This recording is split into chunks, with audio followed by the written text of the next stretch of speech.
Hi, and welcome to another episode of Brian's Cocktail Kitchen. Today we are moving into the food side of the cocktail kitchen. We are going to be doing steak bites with a gorgonzola and avocado relish on top. They're absolutely delicious. It's a great bar food. It's a little bit more than an appetizer because it is steak, and it's a really good one to have.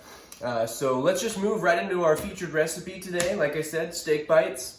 We're going to be using petite sirloin. This is just a chuck steak. I don't usually go too high end with steaks when I'm making this dish because it's a very flavorful dish, and you don't really need to use too high quality of a steak, but those are very good. We're using a gorgonzola cheese. You could also use a blue cheese for this. Fresh avocado, fresh limes, of course, always fresh on the lime juice. We're using fresh thyme, and we're also using fresh cilantro. This is how I keep my fresh herbs when I'm cooking, just in a little bit of water. It keeps them nice and fresh. And then we are also going to be using, for our herbs, we're going to be using marjoram, oregano, a little bit of parsley, fresh cracked pepper, garlic powder, and the chef's best friend, we're going to be using butter when we get over to the cooking side of things. What we're going to start with is the relish. So why don't we get started here? Fresh avocados.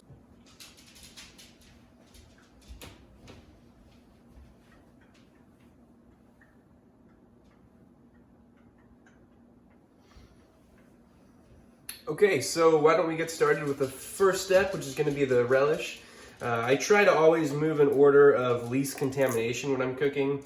So I will prep my vegetables first, anything that doesn't have meat in it, and then I'll always end with meat, just a little bit of food safety. Using a couple of different chef's knife, again, for food safety, and also because my Wusthof knife is a little bit sharper, and I'll be using that to prepare the steaks. Whenever I'm cooking, I really don't use exact measurements unless I'm making cocktails or I'm baking. I usually just kind of do it by feel, mostly because every avocado is different, every clove of garlic is different, and every steak is different. So it's really hard to use a boilerplate recipe. So I'm going to use 2 of these good-sized avocados here.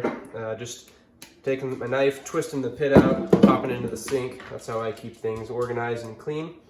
I'm going to grab a butter knife. Safe way to do this. Avocado obviously is very, very soft, so I'm just going to cut the edges here, cubing it up. I'm going to do that to all 4 pieces of our avocado here. Delicious, delicious avocado.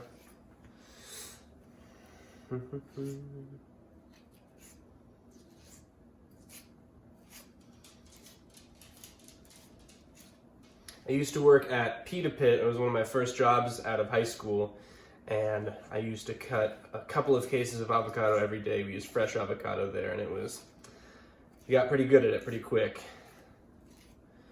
So once we do that, we're going to take our bowl, and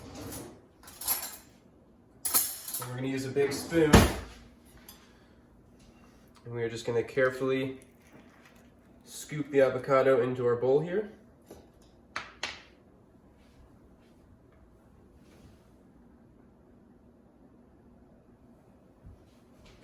Sorry, I just had to adjust the camera there. And again, I always keep an empty sink next to me when I'm doing vegetable prep. Even if it doesn't all go down the disposal, which it won't, I always just keep that there. So I can toss the empties, all the rinds and peels, anything I don't want. And we're gonna make a bit of a hole here. It's gonna let us mix it. We're not going to try to mix this too much because the more you mix avocado, you're going to bruise it more and more.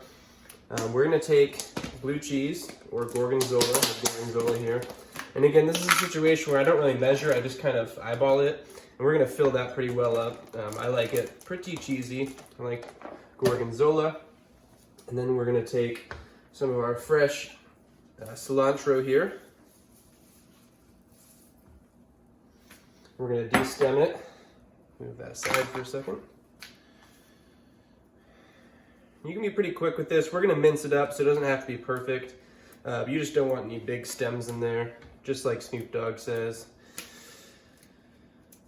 Just gonna move through pretty quick.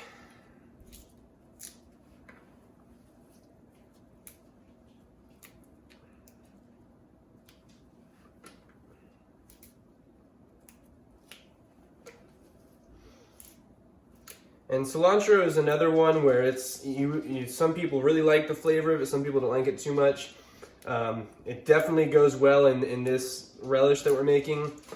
Try it, but again, this is a thing where if you're not a huge fan of cilantro, obviously you're going to want to use a little bit less cilantro than the average bear. So just whenever you're cooking, don't let anybody tell you how to season your foods. Don't let anybody tell you how to cook your foods. You cook it to your taste. Unless you're cooking for other people, and then you cook it to their taste, of course.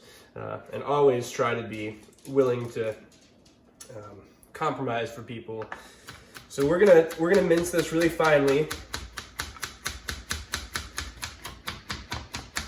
And basically we're gonna keep regrouping this, but you're putting quite a bit of weight down on the front of your knife here, and then you're using it as a lever as you chop through.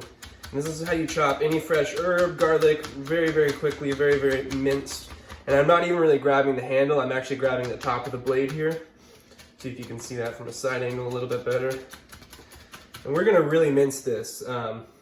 It's more of a mouthfeel thing than anything else. You don't really want to take a bite into this relish and come back with a huge piece of cilantro.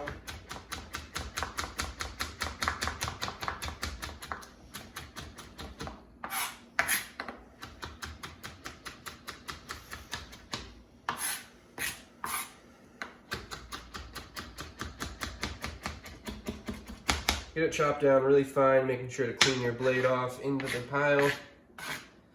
It's going to release a lot of those flavors, a lot of that active oils in there.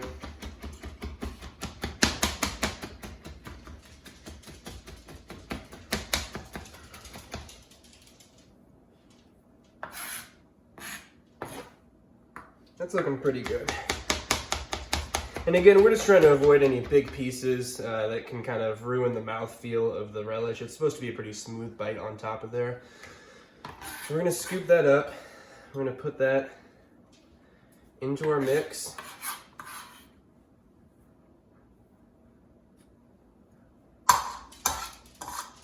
Just like so. We're gonna take one fresh lime, make sure we don't get any sticker in there.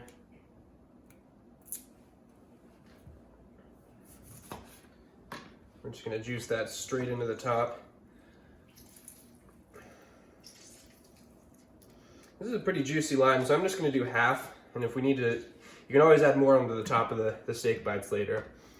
And then we're just going to gently fold this all together. Again, we're not really trying to mash the avocado. It's good to keep a little bit of that shape of the cubes for presentation. And you're just going to mix this up a little bit at first. Paper towel. We're going to do a little bit of salt, a little bit of pepper,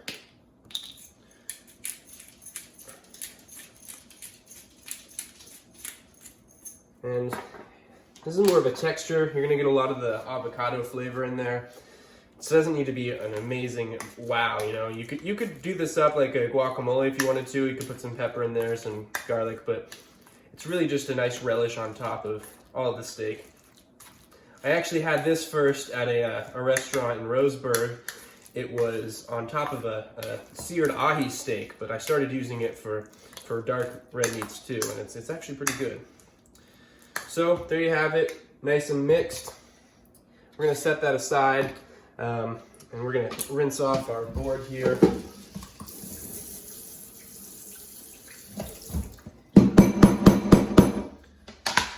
We're going to move on to prepping our steaks. One very important thing that a lot of people are not informed on is letting your steak rest at room temperature. You want to make sure that your steak isn't chilled.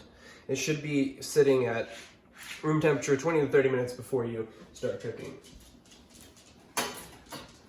We take some paper towels. We're just going to pat these dry, make sure that they're not really wet.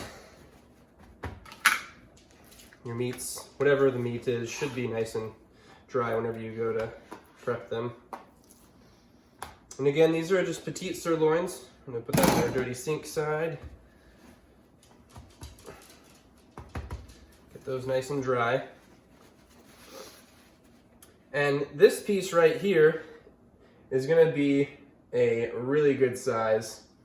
That's kind of what we're going for. And I'm gonna remove more fat than I would if it was just a regular eating steak.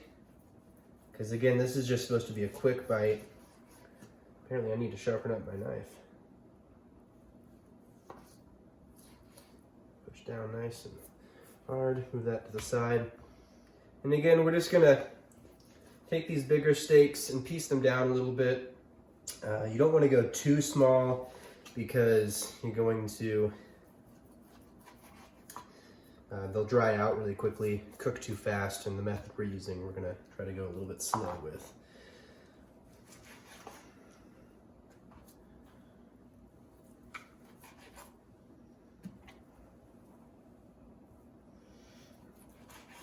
Once you have them all down to size, you can go back through, and it's really up to you how you wanna prepare each individual piece. I usually kind of go for a nice presentation, so like these pieces, I'll probably take a little bit off of the edges, the corners rather, just to give it a little bit better presentation, a little bit more natural look. Doesn't look like you broke down a steak too much. And that's about the size you're looking for. And all of this I give to my dogs, sitting here.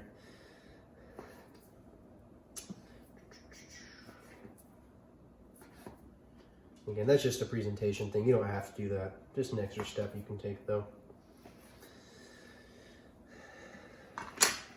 It's a good one right there.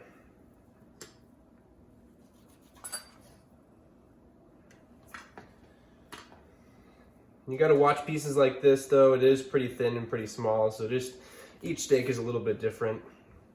And I'll wash my hands off before I start grabbing into the salt.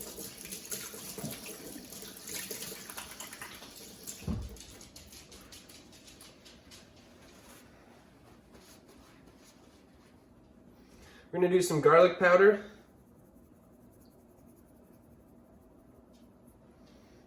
And while we're waiting, we're gonna do some garlic powder, a little bit of parsley, and we'll do both sides too.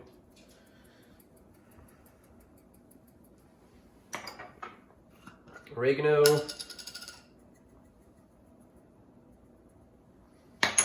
Marjoram.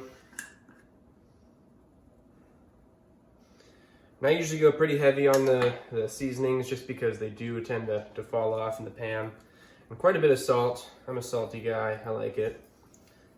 But again, that's up to you. You just gotta do whatever you or whoever you're serving wants. And of course, fresh cracked black pepper.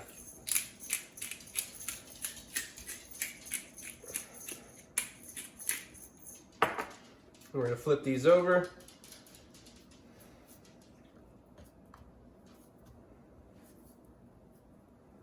Hit them with the same again. Salt.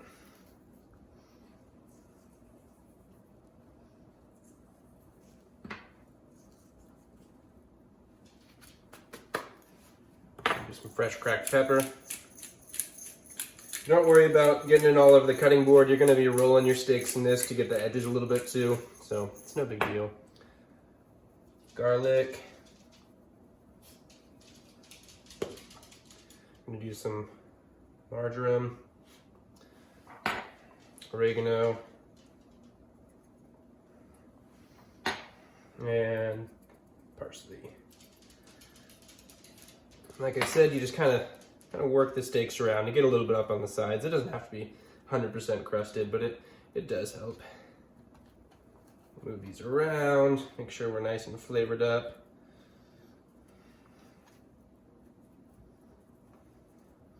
And again, I can't really explain how important it is to let your meat rest at room temperature. Even cooking chicken, you don't want it. What'll happen is that the exterior of the meat will be one temperature and the interior of the meat will be way colder, and you get really weird fluctuations. But if the whole meat is at one temperature, closer to room temperature, you'll thank me, trust me. So we're gonna make sure these are nice and good to go. And these are gonna be ready for the pan. So we're gonna move on to that next.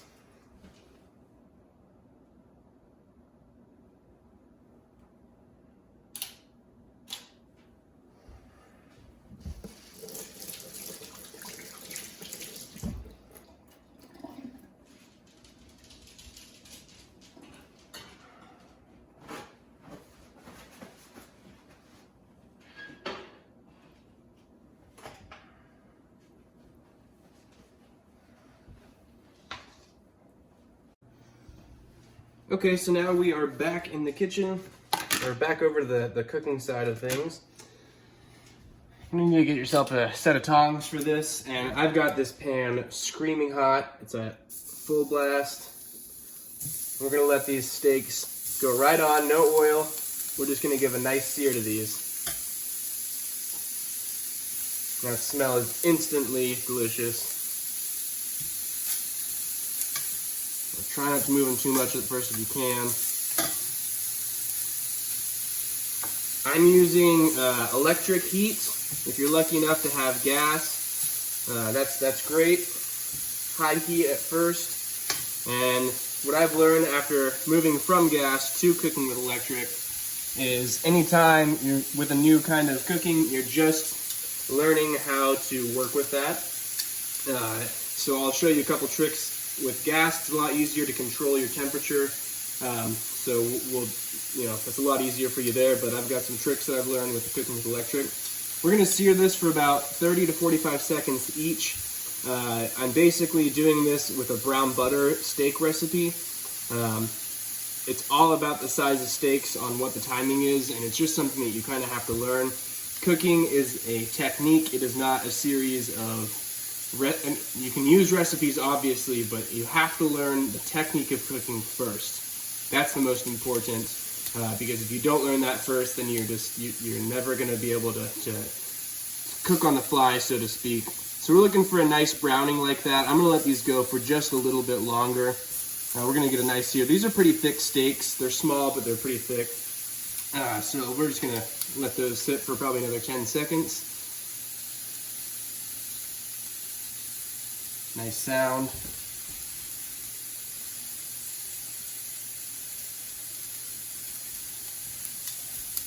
Those are probably pretty good right now.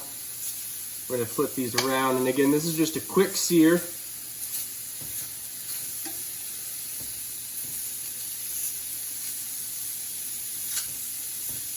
going to get real hot, a little bit smoky. That's what you're going for. You're trying to get a nice crust on there at first. Let those go for another 30-45 seconds. A little bit of blackening is fine. Again, you're going for a nice herbed crust there. And at this point in time, if you have an electric stove, or what I'm going to do is I'm going to set my other burner to a medium-low heat. Get that going. Basically, what we're going to do is take these off the heat in a second to let them rest. And we're going to have to cool the pan down to foam up our butter.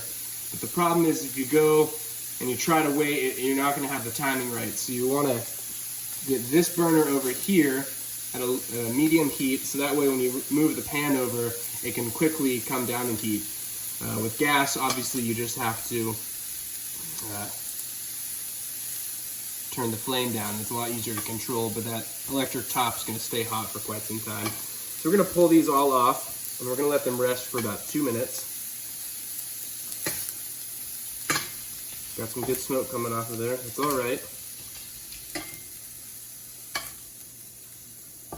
Cast iron works great for this. We're going to take that off of heat. We're going to turn this heat off. And I'm just going to hold it up here while it kind of smokes for a bit. Try to let it cool down. Because what we don't want is to hear our butter. We want to get a nice, like I said, it's really hot. It's a nice, good sear. Just going to let that cool. We've got about 2 minutes to let those rest.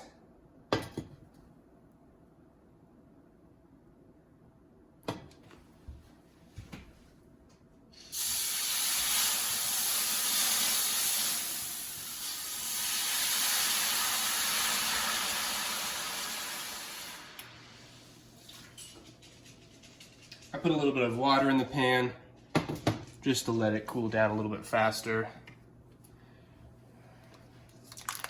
Going for a whole stick of butter here. Butter's your friend whenever you're cooking, especially when you're cooking steak.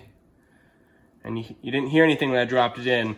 If you're ever cooking with butter and you hear it when it hits the pan, you're gonna burn it really quick. And we wanna just toast this. We want it to get nice and brown, but you can go from brown to black very, very quickly. I'm gonna change camera angle here. And again, we've switched burners over. We're gonna let this get nice and melted. These tongs come in. Got all that nice seared herb crust on there. We're gonna turn the heat up just a little bit. And we're gonna let this cook until it starts to foam.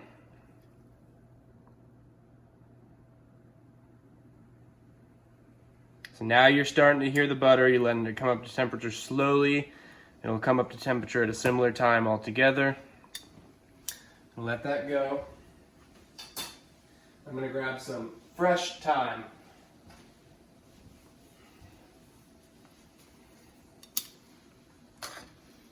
Fresh thyme is just using an aromatic seasoning to it.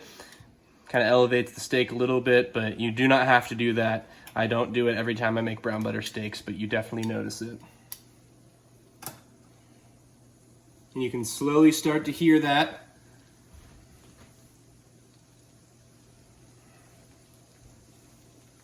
It's been almost 2 minutes. I'm gonna turn the heat up just a little bit more. And electric stoves are just fickle. It's just all about learning the stove. Another tool you're gonna need is either a little ladle like this, which I found at a garage sale. It's just a sterling silver ladle, or you can use a big heavy spoon.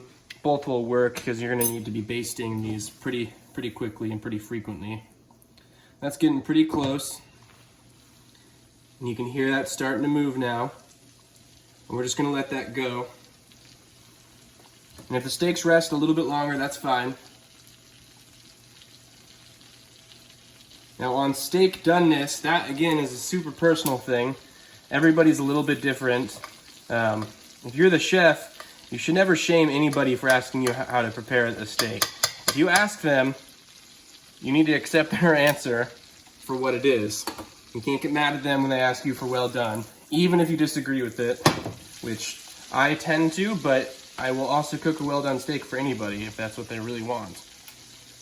Not everybody likes it super rare. I like it pretty rare, honestly. So we're just gonna take a whole, oh, there's a little bit of water on those.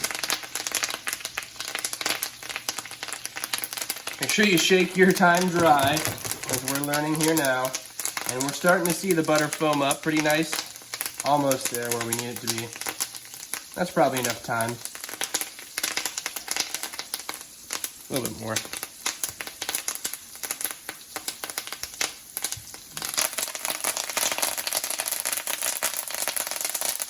And there's just a little bit of water on that thyme. I had it in a glass full of water.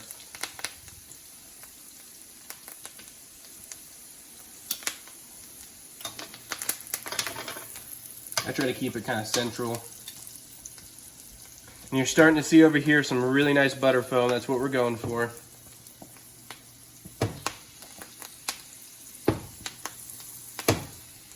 Oh yeah. All right, that's ready for the steaks.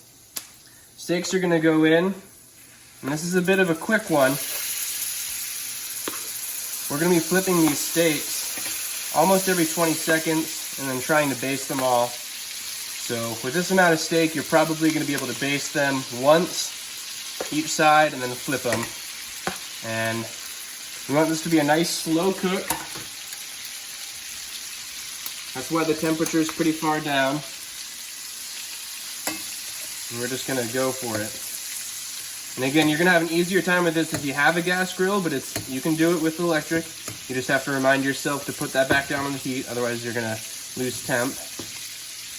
And you're just gonna try to hit every single one of these. Practice this first with just one steak or a couple of steaks, you and your significant other or you and a friend. because it is a bit of a timing thing. And we're just gonna move these around. They're pretty small steaks, so we don't want them to get overdone. But they are nice and thick. And all we're doing is adding tons and tons of coats of delicious butter, nice and herbed.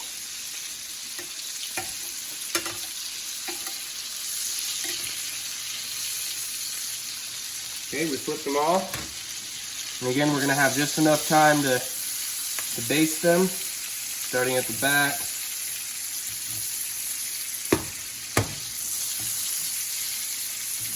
And again, it's just about, I might miss one or two, that's fine.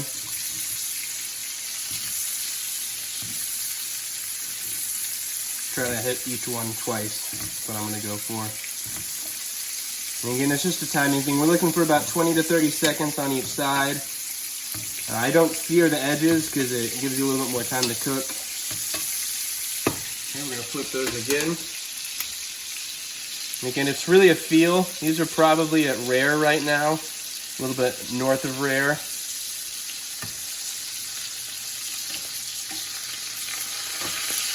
Ooh, that one's got a little bit to go. Some of these, you know, they're gonna be faster to cook than others. I'm just kind of working my way in a circle, basting each one like a clock.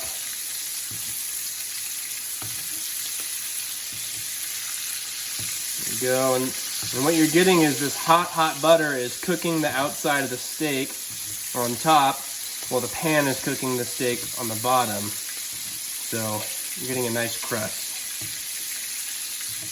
And this is the best way to cook steak indoors. Still doesn't quite compare to a grilled steak, but it is very good if all you have is a pan indoors. And you can do it on electric, you can do it on gas. Both ways work. And I'm not making one for this, but you can make one heck of a cream sauce afterwards. These are probably, I got probably one more turn after this one I'm doing, and then they're gonna be starting to pass their number, at least for my taste. And again, you just have to cook them until you think that they're done. I'm gonna reduce heat, kind of late for the electric again. That's another benefit of the gas.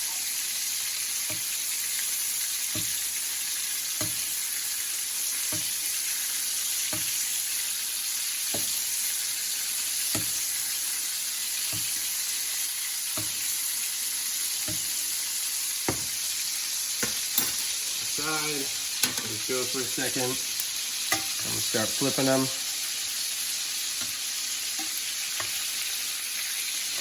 So they're getting a really nice brown crust on top. And what you'll find is we're gonna get that, but we're still gonna have a nice red to pink center.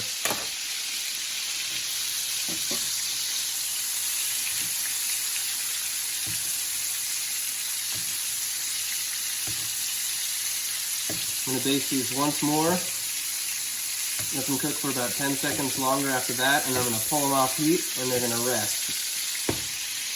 And why do we rest meat? Well, even a small piece of meat like this is going to, yeah, those are getting pretty close to past their number. The reason why you rest meat is because there's water in the meat. Whoopsie daisy. It's going to continue to cook even after you take it off of the heat. See, and that little one's probably going to be almost well done. We're going to take that pan totally off heat. We're going to turn our heat off, and we're going to let our meat rest, and then we will plate it.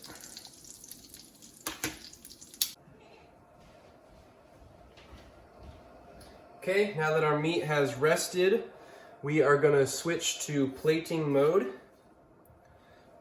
We're going to grab the same tongs we were using. We're going to select our favorite cuts of meat. That one still has a nice piece of red showing there. I think I'll like that. Nice and wide. Let me get one more good one in there.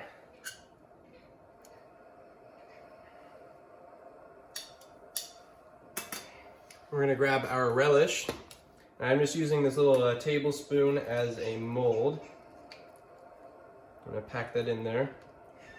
Just so it's we'll see if it'll work actually.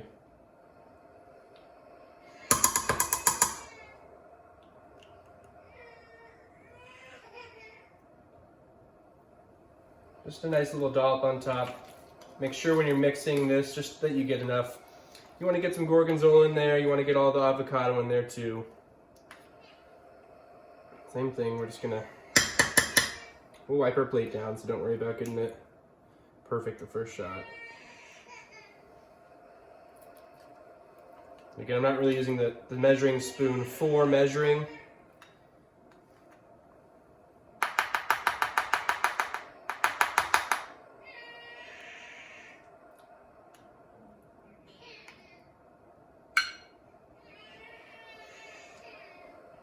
There that is.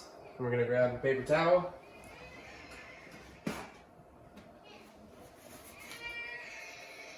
Just gonna go around, wipe up any bits that dropped. This is just for presentation.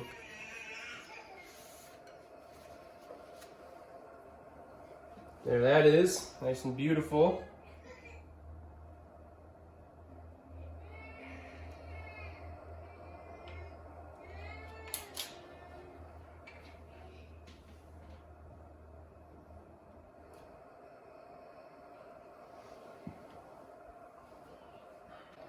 We have our steak bites with an avocado and gorgonzola relish. Those are good to go. Let's cut these open, see how we got it.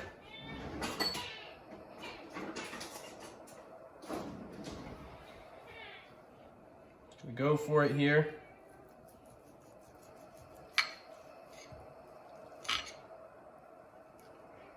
A nice medium well in there. I like it a little bit more rare than that, but that's okay. It's a smaller steak, so it's a little bit hard to get that perfect, but that's a nice cooked steak.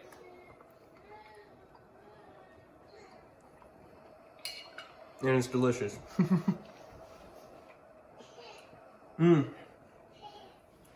Thanks so much for watching another episode of Brian's Cocktail Kitchen. If you're looking for a good cocktail to go with this, I would go with a classic margarita or a nice glass of a dark red like a Malbec or a Pinot Noir. Thanks so much, guys. I hope you have a fantastic rest of your day. Thanks for watching.